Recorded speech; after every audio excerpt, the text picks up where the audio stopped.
Hey everyone, welcome back for another deep dive. Yeah. Today we're going to be talking about something pretty interesting and maybe a little bit controversial. Oh, yeah. We're going to be taking a look at what Esther Perel calls transactional infidelity in men.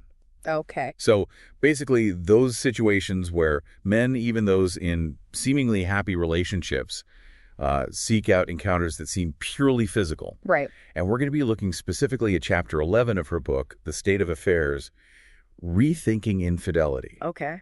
And this chapter is called A Man's Desire When Love and Lust Part Ways. So just from that title alone, I think we can already see that. Yeah. She's really trying to get us to think differently about infidelity, you know? It's Absolutely. not always as simple as we might assume. Right. And I think one of the most interesting things Perel does in this chapter is she introduces us to Garth, a man in his 50s who is struggling with erectile dysfunction with his wife, Okay. yet he's actively seeking out anonymous encounters. Wow. And that's where this whole idea of the love-lust split comes in. The love lust with... Split, yeah. So this is a concept developed by therapist Jack Morin. Okay. And it basically highlights the challenge many men face in integrating closeness and passion within the same relationship.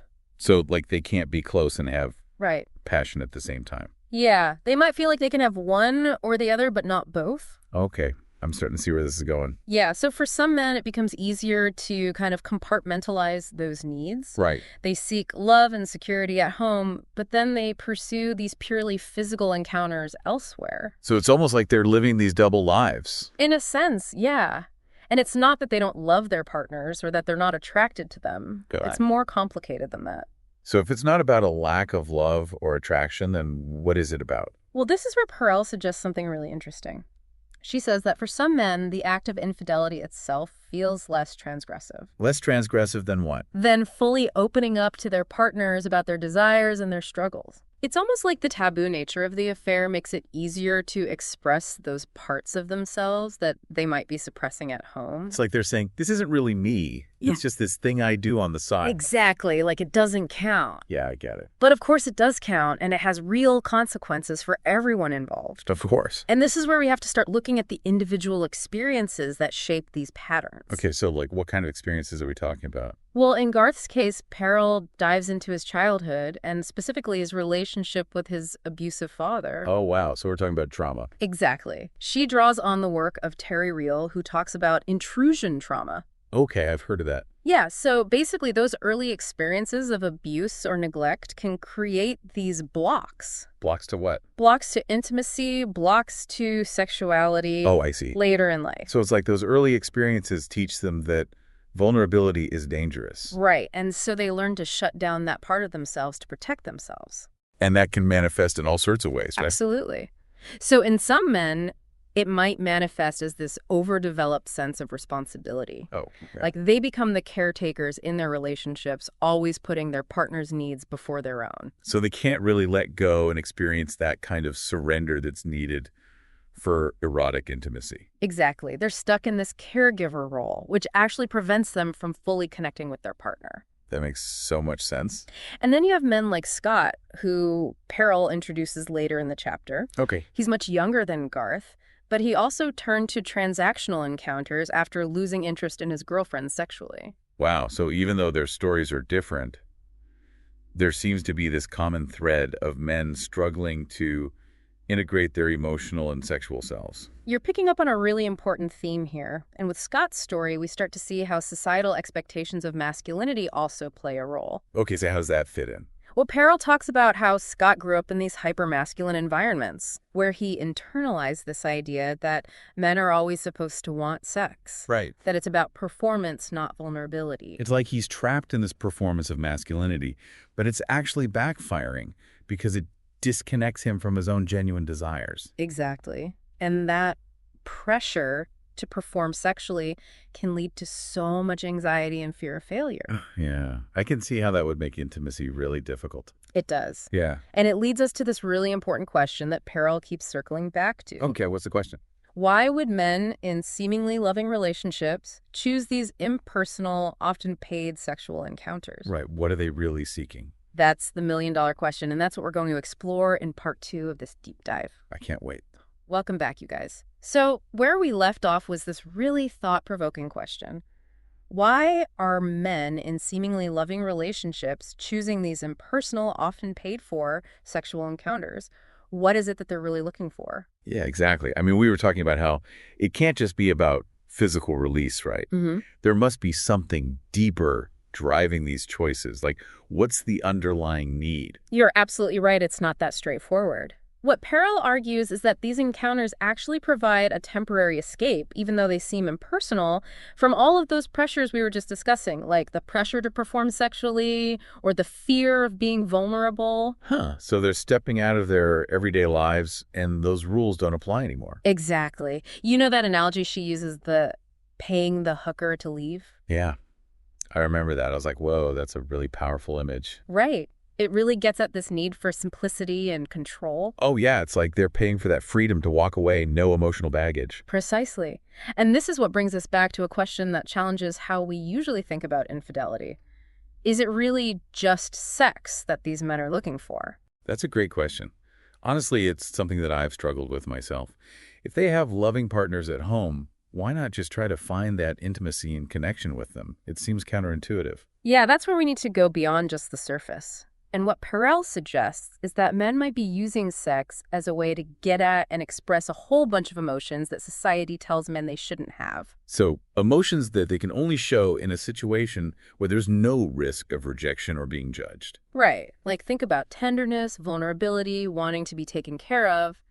These are all things everyone needs, but they don't fit into the whole strong, silent man stereotype. It's like a catch-22. Society tells them to be a man and hide all those feelings, and then they end up acting out in ways that hurt them and everyone around them. It's a really vicious cycle, and what this points to is that we need to understand men's emotional lives way better. Like, we need to create places where they feel safe to actually show who they are, without feeling shame or judgment. I totally agree. So how does this idea of using sex to get to those emotions play out when someone's in a committed relationship? Well, it throws a wrench into that whole idea that men use love to get sex and women use sex to get love. It's way more fluid than that. Oh, so it's not just one person wanting intimacy and the other wanting just the physical stuff. Exactly.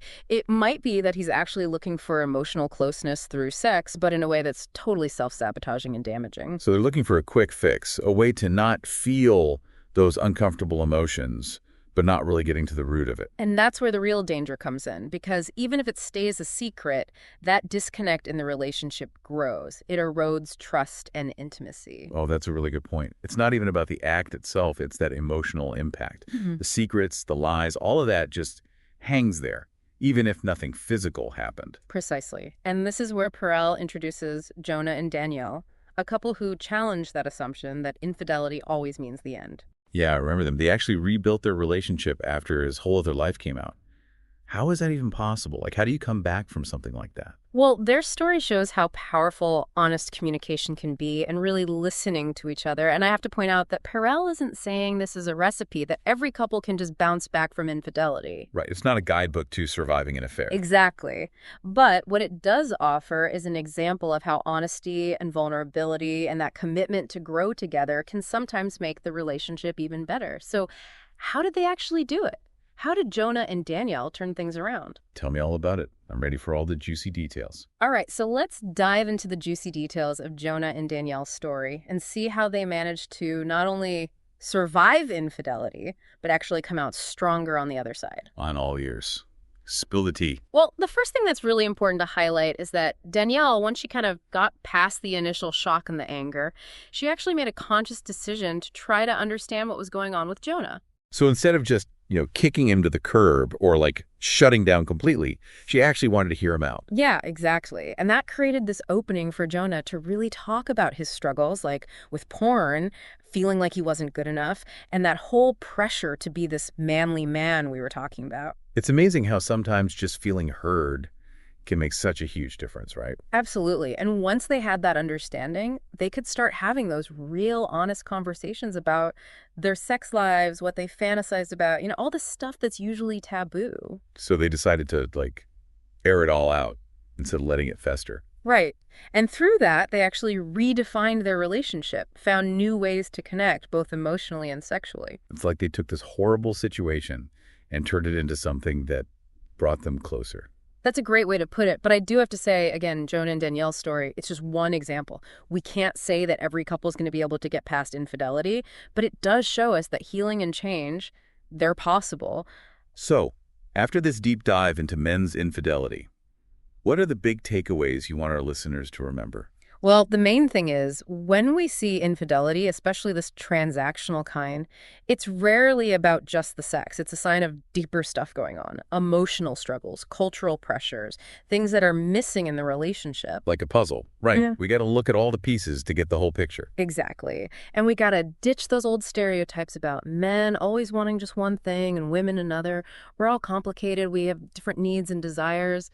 And the more we get that, the better we'll be at handling all the curveballs that relationships throw at us, right? Totally. It's about getting rid of judgment and trying to understand each other. It's about honesty, taking responsibility, and being willing to face the hard stuff. And in the end, knowing that we can all grow and change. This has been such an insightful conversation. My mind is blown. Glad to hear it. And to everyone listening, keep those questions coming, keep exploring, and keep digging deeper into these fascinating relationships we humans have. Well said. That's a wrap on our deep dive into men's infidelity.